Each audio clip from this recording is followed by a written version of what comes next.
এদিকে রাজ্যের ৫ থেকে ৬ বিজেপি সাংসদের এবারে লোকসভা ভোটে টিকিট না পাওয়ার সম্ভাবনার কথা আমরা জানতে পাচ্ছি। আপনাদেরকে জানিয়ে রাখি, এই যে ৪২টা আসনের মধ্যে ৪৫টা আসন নিয়ে ইতিমধ্যেই আলোচনা হয়ে গেছে। আপনাদেরকে জানিয়ে রাখবো এর পাশাপাশি যেমনটা জানা যাচ্ছে যে ৪২ আসনে ৪৫ জনের নাম নিয়ে আলোচনা হয়েছে বিজেপিতে। লোকসভা ভোটে রাজ্যে ১২ মহিলা প্রার্থী দিতে পারে বিজেপি। রাজ্যের ৮ বিজেপি বিধায়কের প্রার্থী করা হতে পারে বলে সূত্রের খবর। এবারের বিজেপির লোকসভার প্রার্থী তালিকায় বেশ কিছু চমক দেখা যাচ্ছে। নিঃসন্দেহে এই চমক বিজেপির মধ্যে তোলপাড় সৃষ্টি করবে। বেশ কিছু জয়ী প্রার্থী যারা লোকসভায় নির্বাচিত হয়েছিলেন কার্যত, এরকম প্রার্থীদের বিজেপি এবার বাদ দিচ্ছে। সংখ্যাটা কিন্তু কম নয়, প্রায় ৫-৬ জন।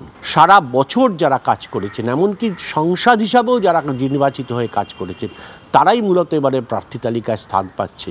ফলে যারা মূলত কাজ করেনি, মানুষের সঙ্গে যোগাযোগ নেই, তাদেরকে এবার বিজেপি প্রার্থী পদ থেকে বাদ দিচ্ছে। অমিত শাহ বা জেপি নাড্ডা তারা রাজ্য নেতৃত্বের কাছ থেকে প্রার্থী তালিকা চেয়েছেন। এই দুটো প্রার্থী তালিকায় এই ট্যালি করা হবে। ট্যালি করে যাকে মনে করা হবে যোগ্য তাকেই প্রার্থী করা হবে। কিন্তু প্রাথমিকভাবে যে তালিকাটা এসছে তা নিঃসন্দেহে চমকপ্রদ। ক্যামেরা তুষারের সঙ্গে অঞ্জন, TV9 বাংলা। আমরা আপনাদেরকে একটা খবর দেখিয়েছিলাম, তোলা চেয়ে না দেওয়ায় এক ব্যবসায়ীকে হুঁশিয়ারি এবং মারধরের অভিযোগ উঠেছিল ২ তৃণমূল কর্মীর বিরুদ্ধে এবং খড়দার ঘটনা। এবং আপনাদেরকে জানিয়ে রাখবো, এই ২ অভিযুক্ত তৃণমূল কর্মীকে ইতিমধ্যেই গ্রেপ্তার করা হয়েছে এবং যে ২ তৃণমূল কর্মী তারা শোভনদেব চট্টোপাধ্যায়ের ঘনিষ্ঠ বলেও সূত্র মারফত খবর পাওয়া যাচ্ছে।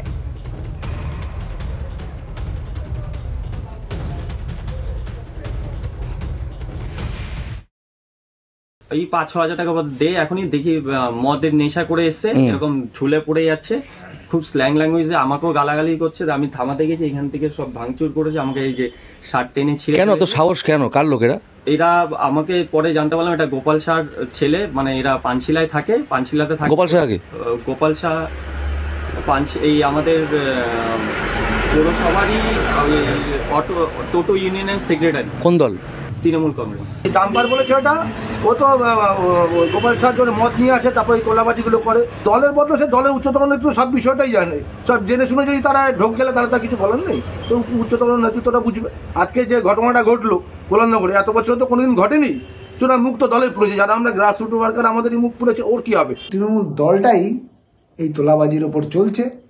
সুতরাং এই ঘটনাতে আবার প্রমাণ হয়ে যাচ্ছে যে এই ধরনের, যেহেতু সরকার থেকে বা প্রশাসনের থেকে কোনো কড়া ব্যবস্থা নেওয়া হচ্ছে না, সেই জন্য তোলাবাজি দিন দিন বাড়ছে। এখন সিজন এসে গেছে, পিকনিক হবে, ফিস্ট হবে, তার জন্য টাকা পয়সা লাগবে, তো সেই জন্য তোলা হবে সব জায়গায়। আর ব্যবসা বাণিজ্যের যা অবস্থা পশ্চিমবাংলায়, কোনো নতুন ব্যবসা করা যায় না, গেলেই জমি কেনা থেকে আরম্ভ করে দোকান তৈরি করা, ফ্যাক্টরি তৈরি করা, সব জায়গায় টাকা দিতে হবে। লোক ভয় আসছে না, জমি কিনে রেখেছে, আসছে না। তো এই যে পরিস্থিতি হয়েছে, ব্যবসায়ীরা পালাতে পারলে বাঁচেন না, ব্যবসা হচ্ছে না, ফ্যাক্টরি হচ্ছে না, চাকরি হচ্ছে। এদিকে আপনাদেরকে জানিয়ে রাখি, সংখ্যালঘু সেলের সভাপতি কে হবে সেই নিয়েও অসন্তোষ, সেই নিয়েও তৃণমূলের গোষ্ঠী কোন্দলের খবর পাচ্ছি আমরা। আর এটা আপনাদেরকে জানিয়ে রাখি দুবরাজপুরের ঘটনা।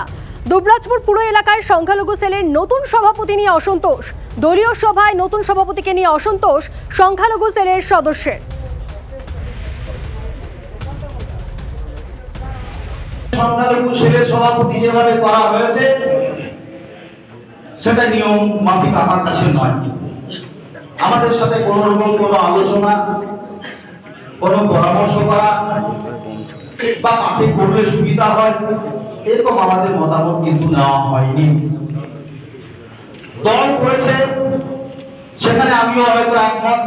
দল যেটা বলবে আমাকে শুনতে হবে, আমি তার দলের বাইরে নয়। কিন্তু এটা আমার মান অভিমানের কথা, আমি বললাম।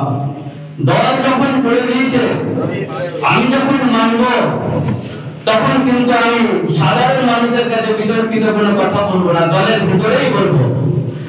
সময় মাত্রই পদগুলো ক্রিয়েট হয়েছে। আমরা বোধহয় এর আগে কোনোদিন সংখ্যালঘুর মিটিং হয়েছে বলে জানতাম না, হয়নি।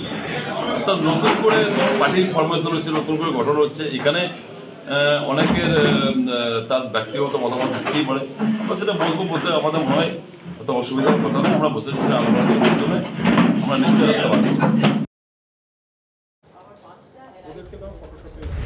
এদিকে আরো একটা খবর, বর্ধমানের শ্রীপল্লী এলাকায় তৃণমূল কর্মীকে খুনের ঘটনায় ইতিমধ্যেই প্রধান যে অভিযুক্ত তাকে গ্রেপ্তার করা হয়েছে বলে সূত্রের খবর। এবং শঙ্কর ঘোষ, গ্রেপ্তার হওয়া শঙ্কর ঘোষ তিনি বলছেন যে তিনি নির্দোষ, তাকে ফাঁসানো হয়েছে। অভিযুক্তকে গ্রেপ্তার করলো বর্ধমান থানার পুলিশ। পুলিশি হেফাজতের আবেদন জানিয়ে ধৃতকে বর্ধমান আদালতে পেশ। দাদা মারলেন কেন দাদা? আমাকে ফাঁসি দিয়েছে, আমি খুব নেশা করেছিলাম, নিজে দাঁড়াতে পারছিলাম না, আমি পড়েও গেছি 2-3 বার। হ্যাঁ, আমার স্কুল ফাঁসি দিয়েছে। কি দিয়ে মারলেন? ওদের তো 3-4টে বন্ধু ছিল, আমি একা ওদেরকে মারতে পারি? কজন ছিল আপনার সাথে? আমি স্যার একাই ওখানে দাদু খেতে গেছি। এদিকে আরো একটা খবর, শওকত মোল্লা, আপনারা জানেন যে তিনি আবারও আক্রমণাত্মক, তিনি আবারও কড়া ভাষায় আক্রমণ করেছেন নওশাদ সিদ্দিকীকে। আইএসএফ বিধায়ক নওশাদ সিদ্দিকীকে ক্যানিং পূর্বের বিধায়ক শওকত মোল্লা আক্রমণ করেছেন। তিনি ঠিক কি বলেছেন শোনাবো আপনাদের। এখানকার অপদার্থ বিধায়ক সেই বিজেপির সঙ্গে কোলাকুলি করে, তাই আমার মা বোনদের বলবো ঝাঁটা ধুয়ে রেডি করে রাখুন, যখনই এখানে ঢুকবে তখন ঝাঁটা দিয়ে ওখানে বের করতে হবে, ওর মুখ আর মুখোশটাকে মানুষের কাছে খুলে দিতে হবে। একটা অপদার্থ। শওকত মোল্লা সাহেবদের মতো নেতাদের রাজনৈতিক আজ্ঞা প্রজ্ঞা যেটাই বলুন না কেন ক্রমশ তলানিতে পৌঁছে যাচ্ছে। শুধুমাত্র নিজেদের ক্ষমতা টিকিয়ে রাখার জন্য মানুষের মধ্যে ভেদাভেদ, মানুষের মধ্যে অশান্তি আর এই ধরনের অসংসদীয় ভাষা বলে বেড়াচ্ছে। আমাদের সাথে রাজনৈতিকভাবে পেরে উঠতে পারছে না, পুলিশকে দিয়ে, গোন্ডামস্তানকে দিয়ে আইএসএফকে আটকাতে পারছে না, এবার সাধারণ মানুষকে দিয়ে সাধারণ মানুষের মধ্যে লড়িয়ে দেওয়ার অপচেষ্টা চালাচ্ছে। এদিকে ইসলামপুরের একটা খবর আপনাদেরকে জানিয়ে রাখি, ইসলামপুরের ধর্নায় আব্দুল করিম চৌধুরী, যারা ঘর হারা, জমি বিবাদের জেরে যারা ঘর ছাড়া তাদেরকে ঘরে ফেরাতে উদ্যোগী এবং তাদেরকে নিয়েই ধর্নায় বসলেন আব্দুল করিম চৌধুরী। দেখছেন সেই ছবি, ইসলামপুরের ধর্নায় তৃণমূল বিধায়ক আব্দুল করিম চৌধুরী।